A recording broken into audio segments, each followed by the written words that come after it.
Hey guys, I'm Bit, and welcome back to the House of Tech, where each week we're going to show you guys how to delve into developing our skills with computers and operating systems and all sorts of other nerdy stuff.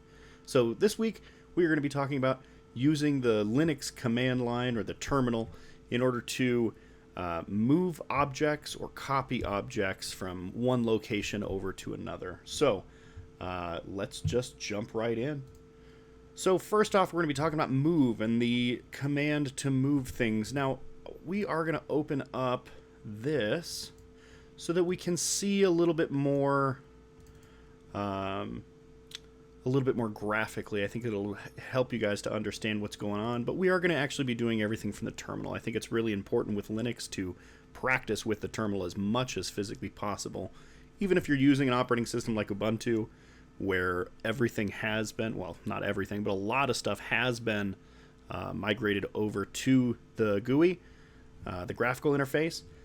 Sometimes you are going to find that you do need to use command lines, and in the case of maybe you want to automate some things or just do some really cool things with Linux, it's going to be really important to understand how to do that. So while we will have this open, and yes, it would be much easier to just copy and paste, just like you would do with a Windows operating system, we are going to be doing this all from the command line and just showing you the effects over here. So let's just jump right in. The first command that we're going to be talking about is move, and it's spelled MV for move. So let's see, where are we at? I want to get into the lab that I've created for us. And if you notice right here, we have two locations. We have a location 1 and we have a location 2. And in location 1 and 2, we have some files and some folders. We're just going to be showing how to move those things over into this empty location over here. Okay. So first off, a really easy way to use move is just to say, if we ls, let's get into our location 1. Alright, so we see that file that's there, and I want to move it over to the location 2 folder.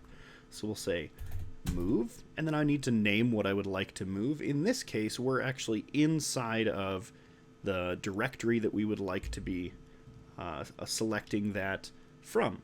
So we don't need to do much more than just say that it's file. That's what we're going to move over, is file, and then we need to just tell it where we want to move it. So in Linux, that tilde right there, this just means whatever the home directory is of the account that's currently being used, right? And then I would say tutorials, and I know that it's in move, and I want to move it over to location 2. So this is just saying move, file, and where do I want to move it? I want to move it to this location right here. So if we hit enter, and you'll notice that now that file has moved over and is no longer in that original one. So you can also do this. Maybe you're not in the working directory that contained the file.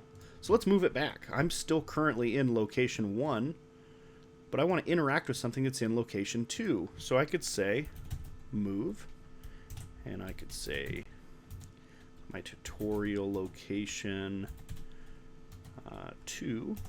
So that's where that folder or file is at, and so we're just going to say file. So we're going to move that file from that location, and now we're going to move it over here. There are some other ways to do this. You could put dot because you're currently in that location, but I just want to show you guys that you can move them without having to be within really either one of those folders. And we'll just move it back. And so now if we list, you see that the file is back. If we take a look, it's no longer in 2, and it has moved over to 1. It's right there. Perfect. So that is how you can move things if you're not in either one of those locations. Now you can also do this with folders. So let's take a look, and we'll say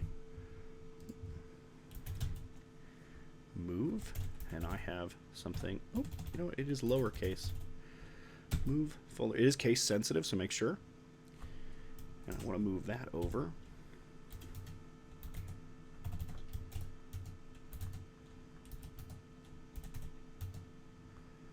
Okay. And if we list out what's there, now you see that the folder is gone. And if we jump over it in here to location 2, not only did it move the folder, but it also moved the file that was inside the folder. So that is recursive normally.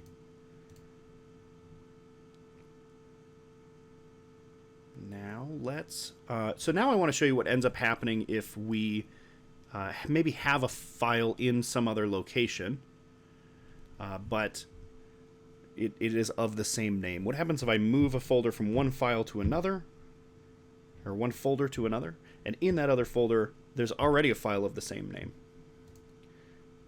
So let's navigate over to our location 2 folder, and we see that that folder's in there. But now I'm going to create file. So now if you look, there's a file in there currently named file. So what would happen normally is if I were to just say move, let's go back over to the other folder though. Okay, so there's my file, and I'm going to move it over to location 2, right? Normally, if I were to just say move and then file and then the location, it would automatically overwrite whatever was already over there. But especially when we're moving stuff and we know that there might be a common naming convention, we want to just double check. We want to have that interface with us and interact with us. So we're going to say move and then -i, which just means interact or interactive. It's just going to ask us with a prompt to say, hey, by the way, I noticed this file had the same name. Did you want to overwrite that or no? And so in this case, we'll just show you how that looks. So we'll move it over. And if you notice, it says, hey, move is asking a question. It's asking, would you like to overwrite this, this file right here? And I can say yes, or I can say no. And so if I say yes, then it'll move that file over and delete the one that was in its place. So if we look, file is now there. Okay, so those are some of the different ways and some of the things you need to be aware of as we move. But what if we don't want to get rid of the one that's in the original location? We would be using more of a copy, right? So let's take a look at copy. Okay, so now we're in our copy folder, and I'm going to list out and show you guys what I have here. So we have a source and a destination, right? So the source is going to be containing a couple different things. We're going to play around with this one a little bit and kind of show you some of the stuff that you can do. And then the destination is currently empty, and we're just going to be moving stuff over into there, okay? So let's take a look. So we're currently in, I want to be in my source folder. As you can see, we have a file, we have a couple of folders. We have one called folder, we have one called wild, and we have A and B. So first off, let's just copy file, and we're just going to copy it over to that destination folder. And as you can see, anytime that it comes back like that, we know that it did something. So there's that file, and it has copied over, but the original is still here. Okay?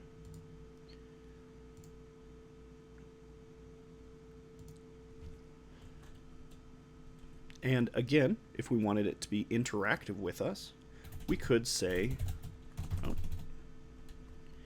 -i in order to make it interact with us. And let's say we try to copy something, and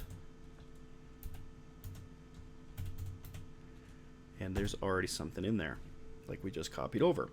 So again, it'll ask you, hey, do you want to overwrite this?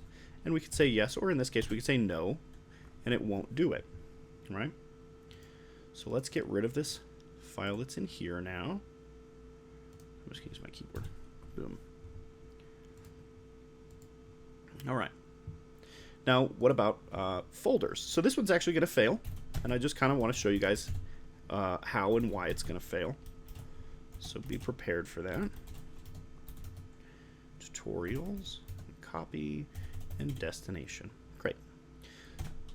And it'll say copy is returning with -r is not specified. So it's omitting the directory folder. It's not going to copy that one over. So what it's trying to tell us is it's saying, hey, this is not recursive. Recursive means that it'll not only copy the folder, but the folder within the folder, or the files within the folder, not just the directory itself, right? So because recursive was not set, but we can set recursive. So we can say -r, and then we can say folder, and we can get, oops.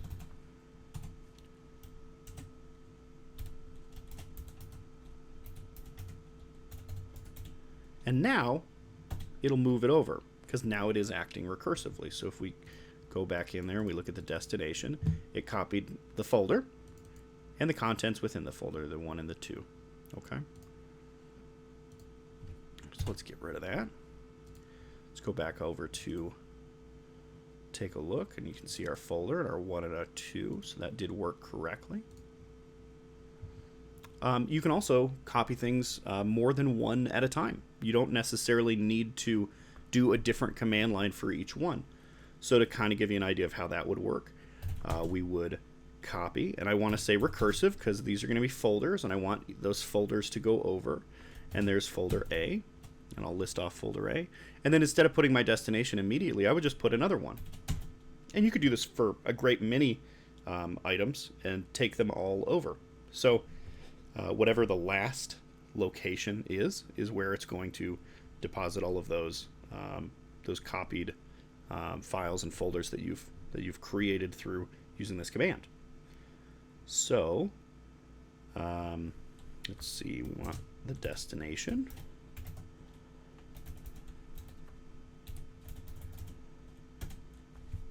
And now we have copied over A and B and all of their contents. You see that? So that worked out pretty good. So we said, I would like to copy. I would like it to be recursive because we're using folders. These are the 2 folders locations. And just separated by a space. And then we separated by another space and gave a final location, that whatever that last location. And you could do this for a great many files at one time. You could put hundreds, and it would just take whatever that last one is. You're not limited to only moving 2 at a time or anything like that. Okay. Then finally, we want to take a look at how to use wildcards. So we've talked a couple times through a couple other videos about what a wildcard is. A wildcard, kind of like when you're playing a card game and maybe 2s are wild and they can be any other card. Certain symbols within Linux, as well as other computer systems. In this case, we're going to be using the asterisk. Asterisk just means anything, right? So we're going to try to use, I want to move into wild because I created this folder specifically for this purpose to show you guys. So if you notice, inside this folder, we have some example texts. We have example text, we have more text, we have thing text, and we have wow text. And all of these are different text files. We also have an example.nottext. So this one is not a text file, right? We could have listed it as something else. It could be anything, but if you notice, this particular one is of a different variety, right? So what we're going to do is we're going to copy, and we're going to say we're going to copy asterisk.txt. So instead of copying something more specific, like a file name, we're going to copy something really unspecific and say, I want you to copy anything that is a .txt file. And then we're just going to give it the location that we'd like to copy it over. All right. So when I hit enter, what's going to end up happening is it's going to go through that list.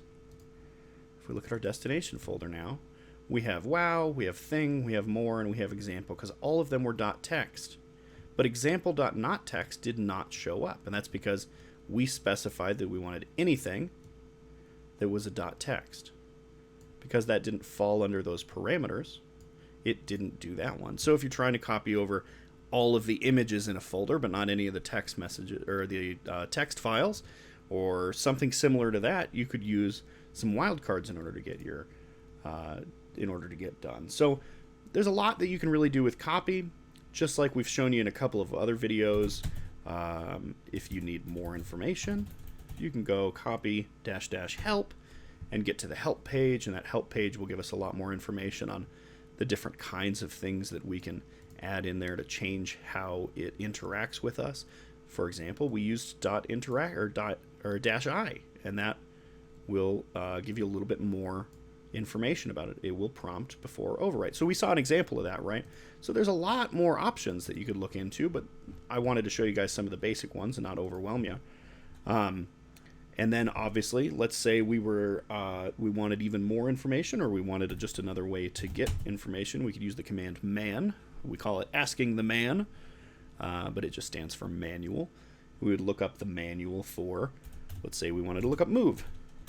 And so that gives us a lot more information about how to use the move command, and you could use help or manual on either one of those and it'll work just fine. So that gives you some options to work forward. Let's see. So it looks like that's pretty much what we're going to tie up for this time around. Next week, we are going to be talking about zipping folders, or with Linux, there's a version of kind of zipped folders. If you've played around with Windows a lot, you're probably familiar with unzipping or zipping a file. We have some similar systems with Linux called a tarball. So we're going to be talking about using tar and any way to package up or unpackage, like similar to zipping. If you guys enjoyed the episode, and I hope you did, give us a like, give us a subscribe.